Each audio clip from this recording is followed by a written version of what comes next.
Hello po, magluto po ako ng adobong manok with tokwa. Ito po, binabad ko na po itong manok na bali po ito ay 1.4 kilo. Binabad ko po ito sa 5 butil na bawang, half cup na toyo, 1/2 teaspoon na sugar, 1/4 teaspoon na paminta, pino.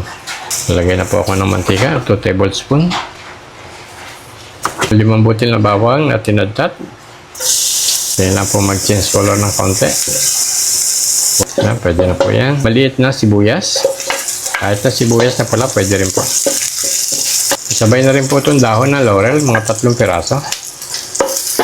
Para lumabas po agad yung aromatic ng laurel. Lagay ko na po yung manok.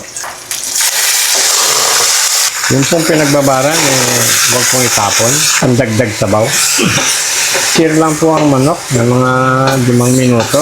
Mag-change lang po ng konti ang kulay. Takpan ko muna po para magkaroon ng moisture. Medium fire lang. Buksan ko na po. At 4 o 5 minuto na. Ilagay po ang marinated na liquid. Ilagyan po ng kalahating cup na suka. Huwag muna pong haluin. Pakuluan muna po ng 3 minuto. Buksan ko na po. 3 minuto na.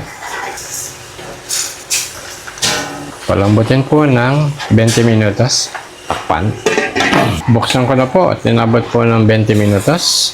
Halos matuyo-tuyo na po ang sabaw. Nagmantika na po yung adobong manok.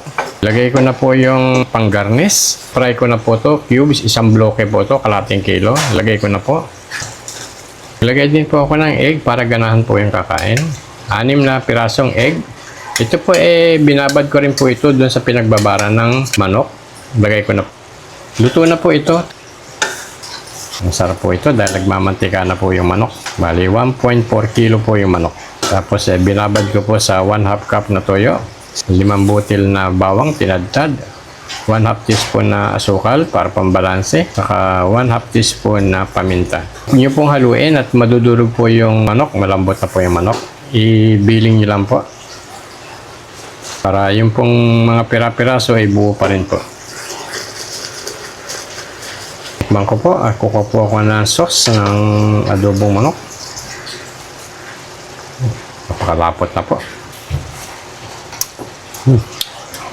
Sakto po yung lasa, yung pong asim at alat. Sakto po. Pati po yung konting pitik ng anghang. Yung pong asukal hindi po masyadong nalasahan pero meron pong konti. Sino pong gustong sumubok, ito po ilutong bahay lang at sigurado pong mapaparami po ang inyong kain. Meron na po kayong tokwa, meron pong itlog, meron na po kayong manok. Masarap po kainin. Marami pong salamat.